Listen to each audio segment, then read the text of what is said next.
ഒരു കപ്പ് അരിപ്പൊടി കൊണ്ട് വളരെ എളുപ്പത്തിൽ തയ്യാറാക്കിയെടുക്കാൻ വേണ്ടി പറ്റുന്ന നല്ലൊരു സ്നാക്കിൻ്റെ റെസിപ്പിയുമായിട്ടാണ് ഇന്ന് വന്നിരിക്കുന്നത്. പുറമേ നല്ല ക്രിസ്പി ആയിട്ടിരിക്കും, ഉള്ളിലൊരൽപ്പം സോഫ്റ്റ് ആയിട്ടാണ് ഇരിക്കുക. നോമ്പുതുറ പലഹാരമായിട്ടൊക്കെ ട്രൈ ചെയ്ത് നോക്കാൻ വേണ്ടി പറ്റുന്ന ഈ ഒരു പലഹാരം എങ്ങനെയാണ് ഉണ്ടാക്കുന്നത് നോക്കാം. അതിനായിട്ട് ആദ്യം തന്നെ ഒരു പാനിലേക്ക് 2 കപ്പ് വെള്ളം ഒഴിച്ച് കൊടുത്തിട്ടുണ്ട്. ഇതിൻ്റെ കൂടെ തന്നെ ആവശ്യത്തിന് ഉപ്പ് ചേർത്ത് കൊടുക്കാം. കൂടെ തന്നെ ഒരു അല്പം എരിവിനായിട്ട് 1/2 ടീസ്പൂണോളം മുളക് പൊടി കൂടെ ചേർത്തിട്ടുണ്ട്. ഈ ഒരു മുളക് പൊടിക്ക് പകരം നിങ്ങൾക്ക് ചില്ലി ഫ്ലേക്സ് വേണമെങ്കിലും ചേർത്ത് കൊടുക്കാവുന്നതാണ്.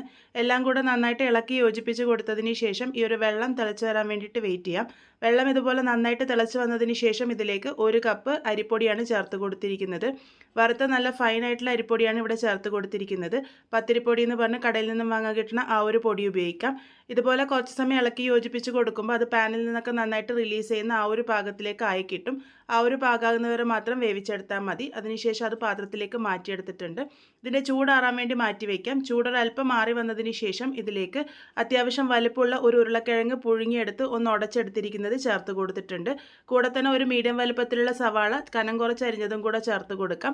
കുറച്ച് മല്ലിയില ചെറുതായിട്ട് അരിഞ്ഞതും കൂടെ ചേർത്തിട്ടുണ്ട്. ഇതിലേക്ക് 1/4 ടീസ്പൂൺ സാധാരണ ജീരകവും 1/4 ടീസ്പൂൺ കുരുമുളക് പൊടിയും കൂടെ ചേർത്തിട്ടുണ്ട്. ഇതിലേക്ക് നിങ്ങൾക്ക് പച്ചമുളക് വേണമെങ്കിലും അരിഞ്ഞ് ചേർത്ത് കൊടുക്കാവുന്നതാണ്. എല്ലാം കൂടെ നന്നായിട്ട് കൈ ഉപയോഗിച്ച് കുഴച്ചെടുക്കാം. ഈ ഒരു പാകത്തിലാണ് കൂട്ട് കുഴച്ചെടുക്കേണ്ടത്. അഥവാ കൂട്ട് പറ്റിപ്പിടിക്കുന്നതായിട്ട് തോന്നുന്നുണ്ടെങ്കിൽ മാത്രം കുറച്ച് അരിപ്പൊടി ഉപയോഗിക്കാവുന്നതാണ്.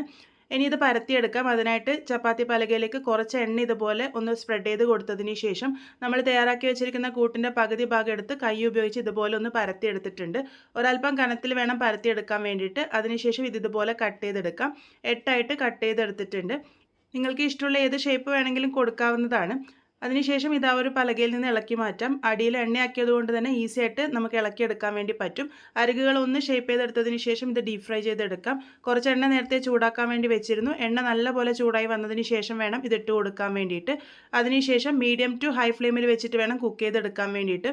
ഇതിൽ ചേർത്ത് കൊടുത്തിരിക്കുന്ന എല്ലാ ഇൻഗ്രീഡിയൻസും കുക്കായി വന്നതാണ്. ഒന്ന് മൊരിച്ചെടുക്കുക മാത്രമേ ചെയ്യുന്നുള്ളൂ. ഒരു ഭാഗം നന്നായിട്ട് ഫ്രൈ ആയിട്ട് വരുന്നത് വരെ അനക്കാനൊന്നും നിൽക്കണ്ട, അല്ലാന്നുണ്ടെങ്കിൽ പൊട്ടിപ്പോകാനുള്ള സാധ്യതയുണ്ട്. നന്നായിട്ട് ഫ്രൈ ആയി വന്നതിന് ശേഷം തിരിച്ചിട്ട് കൊടുക്കാം. അങ്ങനെ തിരിച്ചും മറിച്ചൊക്കെ ഇട്ട് മീഡിയം ഫ്ലെയിമിൽ വെച്ച് നല്ല പോലെ തന്നെ ഗോൾഡൻ ബ്രൗൺ കളർ ആകുന്നത് വരെ ഇവിടെ ഫ്രൈ ചെയ്തെടുത്തിട്ടുണ്ട്. ഈ ഒരു പാകത്തിലാണ് ഇത് തയ്യാറാക്കി എടുക്കേണ്ടത്. ഒരുപാട് ലോ ഫ്ലെയിമിൽ വെച്ച് ഇത് കുക്ക് ചെയ്യരുത്, എണ്ണ കുടിക്കാനുള്ള സാധ്യതയുണ്ട്. ഇതിപ്പോൾ പാകത്തിന് റെഡി ആയിട്ടുണ്ട്. നമുക്കിത് എണ്ണയിൽ നിന്നും കോരി മാറ്റാം.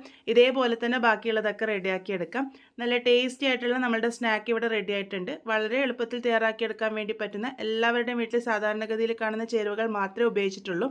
ഇതിൻ്റെ കൂടെ സോസ് വെച്ച് സെർവ് ചെയ്യാവുന്നതാണ്. എന്തായാലും ട്രൈ ചെയ്ത് നോക്കൂ. ട്രൈ ചെയ്ത് ഫീഡ്ബാക്സ് ഒക്കെ പറയാൻ വേണ്ടി മറക്കരുത്.